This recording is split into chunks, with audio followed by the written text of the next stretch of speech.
What's up, guys? It's Ryan from your classroom. We've done a micro teach before, so let's see how this goes. I got my paper here for you guys. Title of the paper is Dr. Seuss and His Own War. Alright, here we go. When we hear the name Dr. Seuss in daily conversation, one would immediately think that his children's cartoons and movies. I do, personally.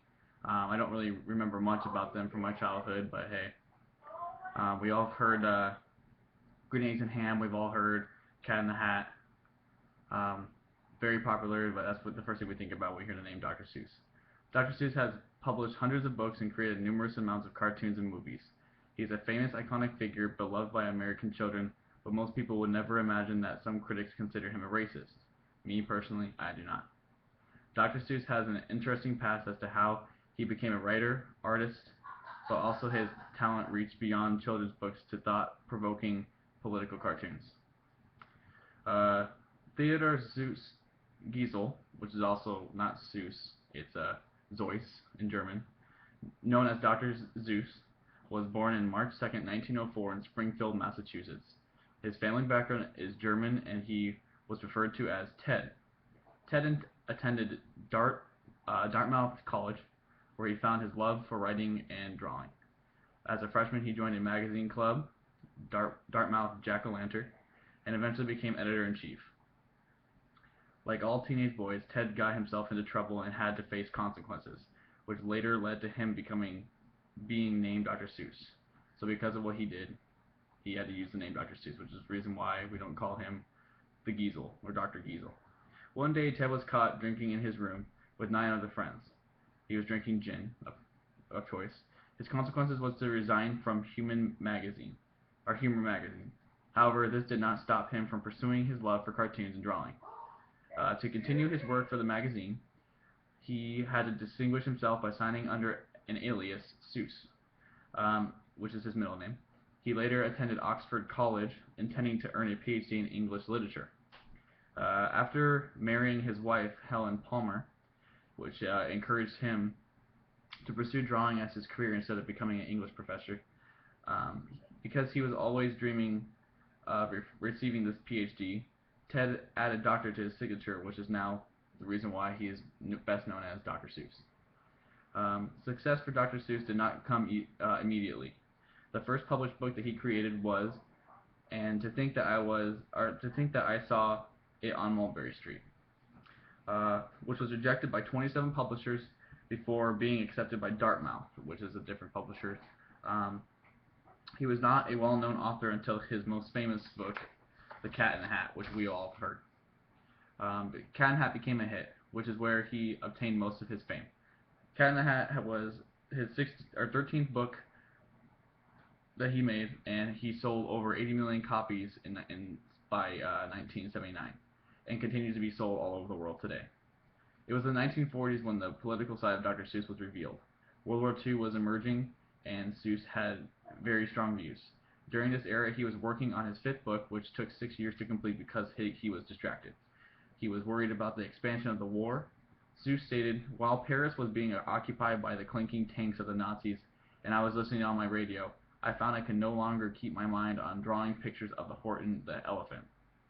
I found myself drawing pictures of Lindbergh the ostrich.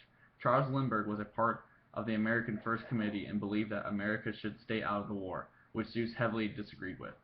This was the beginning of Dr. Seuss's 21-month career as a political cartoonist.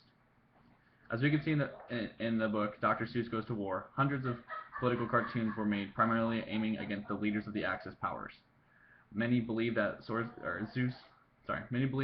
was a racist and had many prejudiced views that were reflected in his cartoons. However, the cartoons were actually attacking the leaders of the Axis powers, which were from various ethnic backgrounds. In many of his cartoons, a figure with skinny eyes, buck teeth, and glasses were used to represent Hideki Tojo, leader of Japan at the time. This cartoon was not aimed directly at the Japanese culture. Rather, its target was only Tojo, but others thought that Seuss was using the cartoon to mock the Japanese. Even though prejudice and racism was popular and accepted, Seuss did not follow the crowd.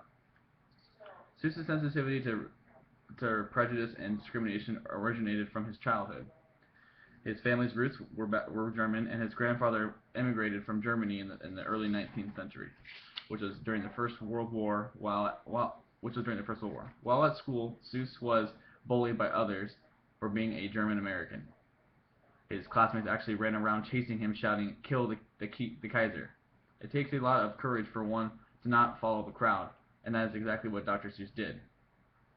When his name became famous, he used his fame to make cartoons and children's books that attacked prejudice and racism.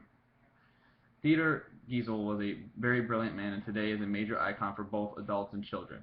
We all grew up watching his cartoons and reading his books, but never imagined him as a racist. Some may believe that he was prejudiced, but through his cartoons and characters, Seuss started his own war against prejudice and racism. He has subconsciously taught us equality and will continue to do that through his art. So by concluding this, I actually wanted to share a couple of cartoons I found in the book and on the internet of that actually we were discussing in our modules, in our discussion boards. So here's one.